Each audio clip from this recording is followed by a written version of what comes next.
नमस्कार मेरे सनातनी परिवार, हम हिंदुस्तानी चैनल पर आप सभी का बहुत बहुत स्वागत है। मित्रों, आज मैं बात करने वाली हूँ वो है कि हमारी तैयारियाँ क्या चल रही है। अभी हम कुछ दिनों के लिए बाहर गांव जा रहे हैं, तो कल से आपको वीडियो जो है वो हमारे यात्रा की वीडियो आपको मिलेगी। मैं जहाँ भी जाऊँगी वहाँ सभी जगह के मैं वीडियो है वो अवश्य आपको रूबरू कराऊंगी। तो मित्रों, ये जब मैं तैयारियां सब कर रही हूँ तभी मुझे एक बात याद आती है और ये स्मरण होता है कि हमें कुछ 4-5 दिन या एक सप्ताह के लिए जब भी हमें बाहर गांव जाना होता है ना, तभी इतना सर दर्द हो जाता है कि हम पूरे 2 दिन तक हम सब तैयारियां ही करते रहते हैं कि एक तो हमको अपना घर जो है उसको 2 दिन के लिए छोड़ना पड़ता है, तो घर में सब व्यवस्थित करना होता है और दूसरा हमें जाना है तो वो सब तैयारियां करनी होती है। तो मित्रों, इतना सब काम जो है ना, वो इतना कार्य हमारा बढ़ जाता है कि वैसे ही शारीरिक तो ठीक है, लेकिन हम मानसिक रूप से भी थक जाते हैं ये सब करते करते। और कितने बाहर गांव जाते हैं तो हमें तैयारियां भी करनी पड़ती है, हमें कुछ मेडिसिन्स लेनी पड़ती है, कुछ अलग अलग कपड़े लेने पड़ते हैं जो रात के अलग रहते हैं, फंक्शन के अलग रहते हैं, किधर बाहर जाते हैं तो वो अलग रहते हैं। तो इस प्रकार बहुत सारी तैयारियां करनी पड़ती है। तभी हम ये सोचते हैं और हमारे दिमाग में ये विचार भी आया कि क्या कभी हमने ये सोचा है कि अगर हमको बड़ी यात्रा पे जब भी जाना पड़ेगा उसके लिए हमने कितनी तैयारियां की है। क्योंकि मित्रों, हम जानते हैं कि हम तभी जो इस सृष्टि छोड़ के इस संसार से जब भी हम विदा लेंगे वापस आने वाले नहीं हैं। हम जितना भी ये सब चाह रहे हैं कि हमारा घर है, हमारा परिवार है, ये चीज़ अच्छी लगती है, ये कपड़े अच्छे लगते हैं, लेकिन वो सब कुछ छोड़ के खाली हाथ ही जाना पड़ता है।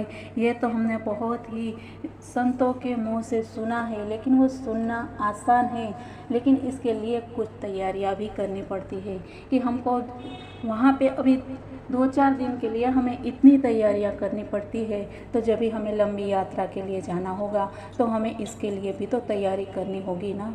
तो इसके लिए इसमें से किन किन लोगों ने तैयारियां की है। मित्रों, कल हमने अपनी दूसरे चैनल पे एक वीडियो डाली थी, उसमें हमने कहा था कि भगवान ने ऐसा कहा कि आप 24 घंटे में से सिर्फ 3 घंटा हमें दे दीजिए, तो फिर मैं आपकी 21 घंटा जो है वो आपकी मदद करूँगा, आपका ध्यान रखूँगा, आपको गलत कर्मों से मैं बचाऊँगा, कोई भी गलत कार्य है वो आपसे नहीं करवाऊँगा। आपको सिर्फ 3 घंटा देना है, 3 घंटा यानी 1 प्रहर देना है। तो क्या मित्रों, हम एक ही आसन पे बैठ के 3 घंटा पूजा पाठ, जप, तप या मंत्र जाप करते हैं? नहीं करते हैं, क्योंकि हम लोगों की मानसिकता है। मित्रों, मैं अपना ही अनुभव बताती हूँ कि हम जो देखे हैं और सुना है वही हम आपसे बताएंगे कि हम लोगों की मानसिकता यही रहती है कि अभी ये उम्र नहीं है, हम लोग जब भी 60 के हो जाएंगे, जब भी वृद्ध हो जाएंगे तभी हम पूजा पाठ करेंगे। छोटी उम्र थोड़ी उम्र रहती है भगवान के जप तप करने की।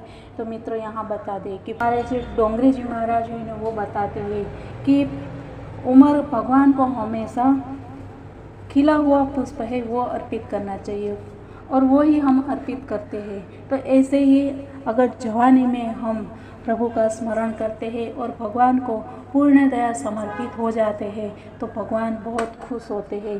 फिर वृद्ध होने के बाद हम करते हैं तो एक और हमारा जो शरीर है वो भी हमें साथ नहीं देता है, ना ही हम बैठ पाते हैं, कितनी बीमारियां घर कर जाती है।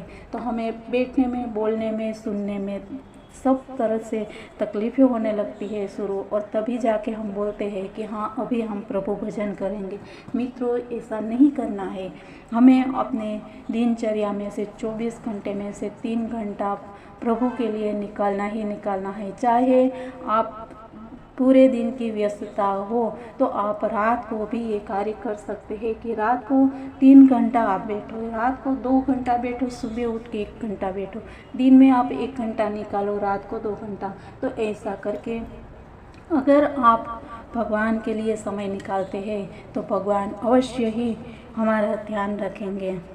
तो मित्रों, हमें अपनी लंबी यात्रा के लिए जाने के लिए तैयारियां अवश्य शुरू कर देनी चाहिए, तभी हमारा ये जन्म और अगला जन्म जो है वो अच्छा होगा। क्योंकि हम जानते हैं, अभी अभी हमने कलयुग का वर्णन किया तो उसमें भी हमें पता है कि जिधर धर्म रहेगा साथ, तब तक कलयुग आपके बाल भी बांका नहीं कर सकता है, कलयुग आपके पास आएगा ही नहीं। तो इसके लिए आपको कलयुग से बचने के लिए हरि नाम जपना बहुत ही ज़रूरी है, हरि स्मरण जरूरी है। तो इसके साथ ही मित्रों, मिलते हैं कल फिर कुछ नई बातों के साथ। तब तक के लिए मित्रों, जय हिंद, वंदे मातरम, भारत माता की जय।